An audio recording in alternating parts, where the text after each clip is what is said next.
अस्सलाम वालेकुम स्टूडेंट। अब हम क्वेश्चन नंबर 8 से स्टार्ट करते हैं। क्वेश्चन नंबर 8 में आपका क्वेश्चन ये है कि right the IUPAC names of the following molecules. आपके पास 3 मॉलिक्यूल है A B C, इनके आपने IUPAC नेम्स लिखने हैं। तो ये मैं आपको बता देती हूँ यहीं पे, ये देखें। तो इसका नाम है बेंजल्डिहाइड कहलाएगा और ये क्या कहलाएगा 2,6 डाईमिथाइल -4 ब्रोमो बेंजल्डिहाइड, ठीक है। और इसका नाम होगा, इसको टॉलिन कहेंगे जो इसका पेरेंट नेम है, और क्या कहेंगे 3 ब्रोमो -4 इथाइल टॉलिन, ठीक है। और इसको हम फिनोल कहेंगे, तो इसको कहेंगे 2 ब्रोमो -4 क्लोरो -6 आइडोफिनोल, ठीक है। इसी के बेस पे OH के बेस पे, ठीक है। फर्स्ट वर्ड कैपिटल होगा। नेक्स्ट क्वेश्चन पे आ जाते हैं हम। नेक्स्ट क्वेश्चन ये है कि give the general mechanism of electrophilic aromatic substitution. तो जब मैं आपको ये काम करवाई थी, मैंने आपको उस वक्त हेडिंग भी बताई थी। मैंने कहा था कि आपकी साइज में क्वेश्चन है कि right the general mechanism of electrophilic aromatic substitution reaction. तो वो मैं आपको दोबारा बताती हूँ। मैंने जब आपको नोट करवाई थी, मैंने आपको हेडिंग भी नोट करवाई थी। वो किधर, ये मैंने कराया था, ये जो आपको नज़र आ रहा है। Therefore the general pattern of chemical reactivity of benzene towards the electrophile, ये मैंने कराया था ना। तो मैंने इसकी हेडिंग भी बनाई थी, the general pattern of chemical reactivity of benzene towards electrophile, और ये दोनों इक्वेशंस आएगी। तो जनरल मैकेनिज्म में आपको पता है किसी एजेंट का नाम नहीं लिखते, तो ये वाला जनरल मैकेनिज्म आपका जो है क्वेश्चन में ये वाला आएगा, ठीक है। क्वेश्चन नंबर 9 का जवाब है। अब हम आ जाते हैं क्वेश्चन नंबर 10 की तरफ। Describe the structure of benzene on the basis of atomic orbital treatment. Number 2 resonance method, ठीक है। इसी तरह ये ए पार्ट है। ए पार्ट में आपने स्ट्रक्चर ऑफ बेंजीन बनाना है on the basis of atomic orbital treatment और रेजोनेंस की मेथड की बेस पे। एटॉमिक ऑर्बिटॉल ट्रीटमेंट और रेजोनेंस मेथड की बेस पर आपने स्ट्रक्चर ऑफ बेंजीन बनाना है। और इसका बी पार्ट क्या है, prove that benzene has a cyclic structure, आपने इसको प्रूव करना है। तो इसका मैं आपको नोट्स बता देती हूँ। ये वाला आपने जो क्वेश्चन पढ़ा था, atomic modern concept about the structure of benzene atomic orbital treatment, तो ये इसका जवाब है। Atomic structure of benzene on the basis of atomic orbital treatment, यहाँ से लेकर यहाँ एंड तक क्लाउड तक आएगा। और इसके साथ जितनी डायग्राम्स हैं, 3 डायग्राम्स 1 2 3, ये इसमें इंक्लूड होगी, ठीक है।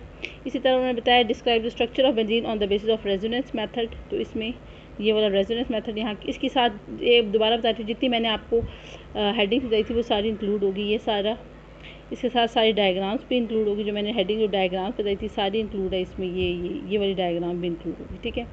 इसके बाद उन्होंने बताया था कि प्रूफ, क्वेश्चन नंबर बी अगर हम आ जाए कि proof that benzene has a cyclic structure, तो उसका जवाब है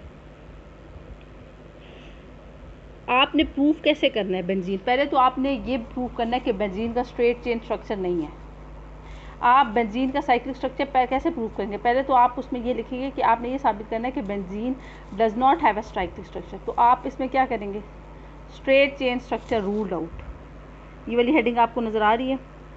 2 ऑफ द पॉसिबल फार्मूला, तो उन्होंने ये इसके जो 2 पॉइंट स्ट्रेट चेन स्ट्रक्चर, ये जो उन्होंने आपसे पूछा ना proof that benzene has a cyclic structure, उसमें आपने ये लिखना है straight chain structure ruled out.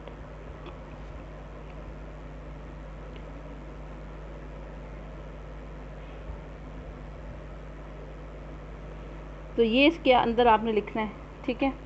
और इसके बाद ये पूरा टॉपिक तो आपने लिखना है कि कोर स्ट्रक्चर्स पे भी आ जाए, कि कूल स्ट्रक्चर भी आपने फर्स्ट पैराग्राफ भी लिखना है। इसके बाद मैंने आपको एक और हेडिंग बताई थी, याद है आपको, the points which confirm the regular hexagonal structure for benzene in which all the carbon atom are occupying identical position in the molecule. तो ये वाली हेडिंग, और इसके अंदर क्या क्या था अगर आपको याद हो, मैंने जब आपको कराया था तो इसको मैंने आपको हेडिंग बना दिया था, और मैंने कहा था इसके अंदर, इस हेडिंग के अंदर ये 2 पॉइंट्स आएंगे, benzene gives only 1 mono substituted product, और ये सारी ये भी, और benzene give only 3 di substituted product. और फिर दोबारा से ये पैराग्राफ आपने, these points confirm the regular hexagonal structure for benzene in which all the carbon atom are occupying identical position in the molecule, therefore benzene forms only 1 toluene 1 phenol and 1 nitrobenzene. तो ये आपने इसमें लिखना है।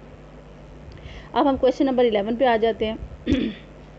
Question number 11, predict the major products of bromination of the following compounds. ठीक है, अब आपको ये पता होना चाहिए ना कि इसमें जो है मोनो सब्स्टिट्यूटेड जो है बेंजीन, इनमें कौन सा ग्रुप है। जो टोलीन के अंदर जो ग्रुप है CH3 जो कि एक ऑर्थो पैरा डायरेक्टिंग है। नाइट्रो जो ग्रुप है ये मेटा डायरेक्टिंग ग्रुप होता है। ब्रोमो जो है ये ऑर्थो पैरा डायरेक्टिंग है। बेंजोइक एसिड जो है ये मेटा डायरेक्टिंग है। बेंजल्डिहाइड भी मेटा डायरेक्टिंग है। फिनोल जो है वो ऑर्थो पैरा डायरेक्टिंग है। तो इससे आपको पता चल जाएगा कि आपके पास आप इन कंपाउंड की ब्रोमिनेशन करेंगे तो क्या आएगा। तो ये मैं आपको की कहीं मैं करवा देती हूँ।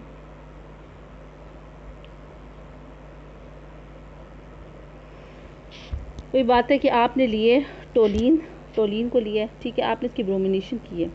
जो टोलीन जो का जो मिथाइल ग्रुप होता है ये ऑर्थो एंड पैरा डायरेक्टिंग होता है। आपने 2 मॉलिक्यूल्स लिए, आपने इसकी ब्रोमिनेशन की इन द प्रेजेंस ऑफ FeBr3। तो आपको पता है ऑर्थो पैरा डायरेक्टिंग 2 मॉलिक्यूल लेंगे क्योंकि ये जो ग्रुप होता है ऑर्थो पैरा डायरेक्टिंग। तो एक में ऑर्थो डायरेक्टिंग प्रोडक्ट बनेगी ऑर्थो ब्रोमोटोलीन और दूसरे में पैरा डायरेक्टिंग मेटा ब्रोमोटोलीन। ठीक है, 2HBr। इसी तरह जो CH इन्होंने साथ लिखा हुआ है CH3 group is ortho and para directing. ठीक है, और ये जो नाइट्रो ग्रुप है ये मेटा डायरेक्टिंग है। तो इसमें सिर्फ एक मॉलिक्यूल लेंगे, आप इसकी ब्रोमिनेशन करेंगे FeBr3 प्रेजेंस में तो मेटा पोजीशन पे आके Br2 लगेगा, ortho bromo nitro benzene plus HBr।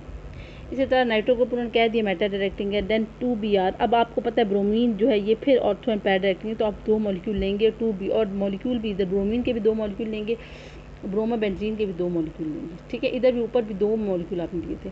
फिर आप देखेंगे एक ऑर्थो प्रोडक्ट बनेगी एक पैरा, तो इसका नाम है ortho dibromo benzene para dibromo benzene. First word capital होता है प्लस 2HBr। और उन्होंने यही बात जैसे मैंने आपको बताई है कि bromo group is ortho para directing. COH group इस ये मेटा डायरेक्टिंग है। एक मॉलिक्यूल बेंजीन का ये भी एक लेंगे ये भी एक करेंगे तो आपके पास मेटा डायरेक्टिंग प्रोडक्ट बनेंगे Meta bromo benzene acid. Meta bromo benzene acid या बेंजोइक एसिड, इसको आप ज़रा ठीक कर दीजिएगा, मैं थोड़ा ठीक करके भेजूंगी। Meta bromo benzoic acid. ठीक है, बेंजीन एसिड नहीं होगा, ये बेंजोइक एसिड होगा। मैं आपको दोबारा पेज भेजूंगी, रिमूव कर दूंगी और इधर बेंजोइक एसिड लिख दूंगी। ठीक है, ताकि कोई गलती ना रहे। अच्छा, since COOH is Meta directing, तो अच्छा ये वाला भी मेटा डायरेक्टिंग ग्रुप है। एक मॉलिक्यूल लेंगे ये भी एक, तो इसका बनेगा Meta bromo benzaldehyde plus HBr।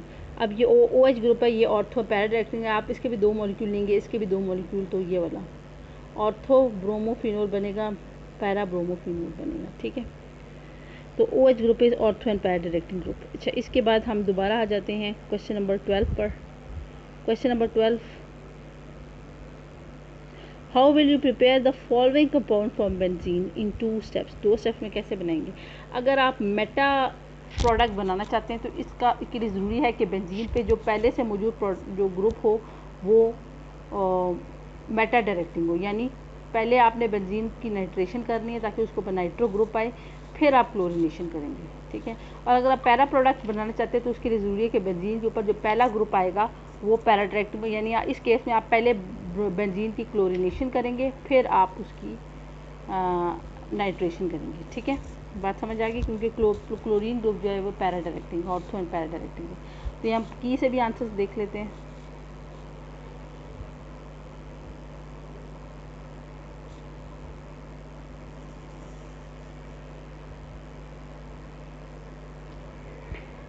तो वही जैसे मैंने आपको बताया है, meta chloro nitro benzene can be prepare for benzene by first introducing nitro group and then chlorinate. तो आप पहले इसकी नाइट्रेशन करेंगे क्योंकि आप नाइट्रो ग्रुप जो होता है वो मेटा डायरेक्टिंग। अगर आप मेटा प्रोडक्ट बनाना चाहते हैं पहले आप ऐसा ग्रुप फर्स्ट उसमें ऐड करेंगे।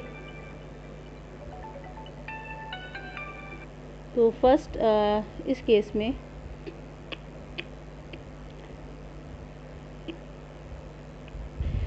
केस में आपने क्या करना है कि अगर आप मेटा क्लोरो नाइट्रो बेंजीन बनाना चाहते हैं तो आप फर्स्ट ग्रुप उसमें ऐसा इंक्लूड करेंगे कि जो मेटा डायरेक्टिंग हो, जो कि नाइट्रो। तो आप पहले नाइट्रेशन करेंगे इस केस में, कंसनट्रेटेड नाइट्रिक एसिड में कंसनट्रेटेड H2SO4 के प्रेजेंस में नाइट्रो ग्रुप इंट्रोड्यूस करेंगे प्लस वाटर बनेगा इस केस में, इधर साथ ये वाला कॉमा है। ठीक है, फिर इस नाइट्रो बेंजीन की आप क्लोरिनेशन करेंगे CH3 के प्रेजेंस में, तो आपके पास बनेगा मेटा क्लोरो नाइट्रो बेंजीन। ठीक है, इसके बाद ये आपके पास the reason is that NO2 group is meta directing. इसके बाद to prepare para chloro nitro benzene, अगर आप पैरा क्लोरो नाइट्रो बेंजीन बनाना चाहते हैं तो we bring first chloro and then nitro group, the reason is that chloro group is ortho para directing. पहले आप इसमें क्लोरो ग्रुप लाएंगे, Cl2 AlCl3 के प्रेजेंस में क्लोरोबेंजीन बनेगा HCl। तो ये जो क्लोरो ग्रुप है ये ऑर्थो एंड पैराडाइजिंग है। फिर आप इसके दो मॉलिक्यूल लेंगे तो आपके पास दो प्रोडक्ट बनेंगे, एक ऑर्थो क्लोरोनाइट्रोबेंजीन और एक पैरा क्लोरोनाइट्रोबेंजीन। तो ये आपको चाहिए था, बन गया। तो अब वो ये कह रहे हैं कि these both products are separated from each other by fractional distillation. ठीक है, तो ये आपके पास हो गया क्वेश्चन नंबर 11। अब हम आ जाते हैं क्वेश्चन नंबर 13 की तरफ।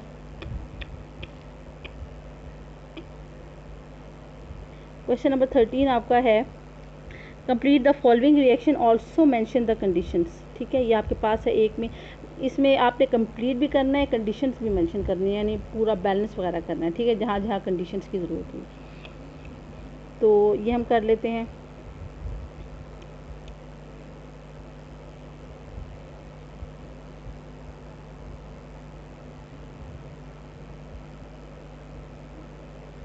इस केस में आपने इसकी किया निकल की प्रेजेंस में आप करें। वैसे तो आप इसको, आपको ये पता है इस केस में आपको टेम्परेचर भी देना पड़ता है, इन्होंने टेम्परेचर नहीं किया, बहरहाल आप मेंशन करेंगे टेम्परेचर देना पड़ता है। वो टेम्परेचर आपने अपनी टेक्स्ट बुक से भी आप कर सकते हैं, टेक्स्ट बुक से भी आप मालूम कर सकते हैं कि कितना टेम्परेचर देना है। वैसे 200 डिग्री सेंटीग्रेड। जब आप या प्लैटिनम आप सिंपल यूज़ कर लेना, निकल प्लैटिनम यूज़ करें तो आप उसकी मेंशन नहीं होती क्योंकि इसके नंबर होते हैं। ओके, अच्छा फिर दूसरे में आप इसी कंबस्शन करेंगे, ये बनेगा। देन तीसरे में आपने क्या किया है कि आपने फिनोल को जिंक से ट्रीटमेंट कराया है। ठीक है, तो जब आप फिनोल की जिंक से ट्रीटमेंट कराएंगे तो आपके पास बेंजीन बनेगी, इसकी कोई स्पेसिफिक कंडीशन नहीं है। अच्छा, एक और है बेंजीन सल्फोनिक एसिड है, उसको आपने वाटर से रिएक्ट कराया है, इसकी आपको कंडीशन नहीं मेंशन, बहरहाल आपने इसकी कंडीशन लिखनी है, मैं आपको इधर बता दूंगी। इसके ऊपर HCl आता है और इसको आपने बॉयल करना है। उन्होंने ये भी कहना है कि आपने कंप्लीट भी करना है, बैलेंस भी करना है, कंडीशन भी मेंशन करनी है। तो आप इसके ऊपर HCl लिखेंगे, मैं आपको पेज दोबारा मैं पेज भेज दूँगी जिसके ऊपर HCl लिखा हुआ होगा। ठीक है, नीचे बॉयल आपने ये बनाना है। तो अच्छा, और ये जो है ये इसके ज़रिए जो है वो आपका SO3OH बनेगा।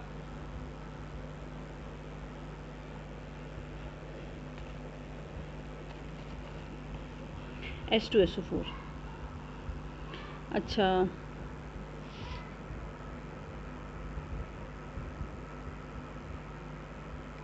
देन आपने बेंजीन का SO3 H2SO4 की प्रेजेंस में आपने रिएक्शन कराना है तो आपके पास बेंजीन सल्फोनिक एसिड बन जाएगा। ठीक है,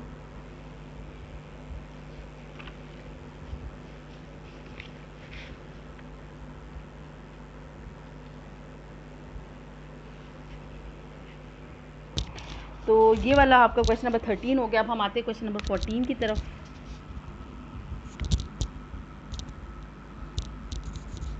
क्वेश्चन नंबर 14 आपका है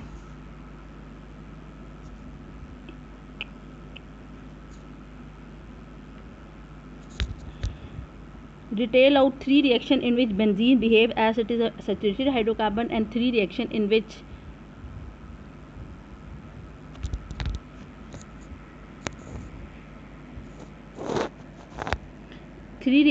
benzene behaves as it is a saturated hydrocarbon, 3 in which it behaves as it is a unsaturated hydrocarbon। तो 3 रिएक्शन लिखने हैं। तो 3 रिएक्शंस कौन कौन से हैं आपके?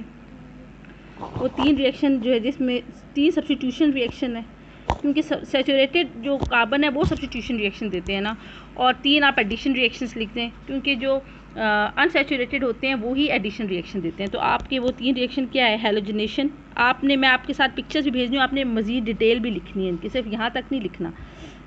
Halogenation in the presence of Lewis acid to prepare chlorobenzene, bromobenzene, इसी तरह nitration the substitution of halogen और benzene by nitro group to prepare benzene, Friedel craft reaction to prepare alkyl benzene, then sulphonation of benzene, जो है ये सारे reaction of in which it behaves as a it behaves, अच्छा ये सारे ऊपर वाले जितने रिएक्शंस हैं 1 से लेकर 4 तक, the reaction of benzene in which it behaves like a saturated hydrocarbon, ठीक है। अब हम वो वाले रिएक्शन पढ़ रहे हैं जिसमें बेंजीन बिहेव करेगी एज अनसैचुरेटेड हाइड्रोकार्बन। वो कौन कौन से हैं? The addition of hydrogen to give cyclohexane, addition of chlorine to give benzene hexachloride, oxidation of benzene in the presence of vanadium pentoxide to give malic anhydride। सो इसके detail भी मैंने आपको दे दी। Detail में इस जो डिटेल मैंने आपको मेंशन कर रही हूँ, डिटेल में आपने ये जितने भी रिएक्शन लिखने हैं सिर्फ रिएक्शन के पैराग्राफ लिखने, आपने मैकेनिज्म नहीं लिखना, ठीक है। तो एक डिटेल क्या है, हेलोजनेशन की डिटेल है, इधर से लेकर ये देखिए हेलोजनेशन है, इसमें आपने मैकेनिज्म नहीं लिखना, सिर्फ यहाँ तक लिखना है हेलोजनेशन में, क्योंकि आपके फिर क्वेश्चन बहुत बड़ा हो जाएगा। नाइट्रेशन में भी आप यहाँ से लेकर इस तक लिखना, आपने मैकेनिज्म नहीं इंक्लूड करना। सल्फोनेशन में भी आप मैकेनिज्म इंक्लूड नहीं करेंगे। फ्रीडल क्राफ्ट रिएक्शन में भी फ्रीडल क्राफ्ट रिएक्शन के आप मैकेनिज्म इंक्लूड नहीं करेंगे, ठीक है। वैसे आप सारा लिख देंगे लेकिन जो मैकेनिज्म वाला पोर्शन है वो आप छोड़ देंगे, ठीक है। इसी तरह जो कह रहे हैं जिसमें बेंजीन रिंग है, इसमें एक रिडक्शन है, ये तो खैर ये वाला फुल, ये आपने फुल लिखना है। हेलोजनेशन कर लें, देन एक आप ये कर लें कैटालिटिक ऑक्सीडेशन कर लें, ठीक है, V2O5 की प्रेजेंस में। So this is the end of this. इसके बाद आपका क्वेश्चन नंबर 15 है। क्वेश्चन नंबर 15 क्या है आपका? क्वेश्चन नंबर 15 है, what are Friedel craft reaction, give mechanism of the following with one example of the following. Friedel craft alkylation के आपने मैकेनिज्म भी बतानी है, एग्जांपल भी बतानी है। फ्रीडल क्राफ्ट एसाइलेशन के भी आपने मैकेनिज्म भी बताना है, एग्जांपल भी बतानी है, ठीक है। तो मैं अब इधर कर रही हूँ।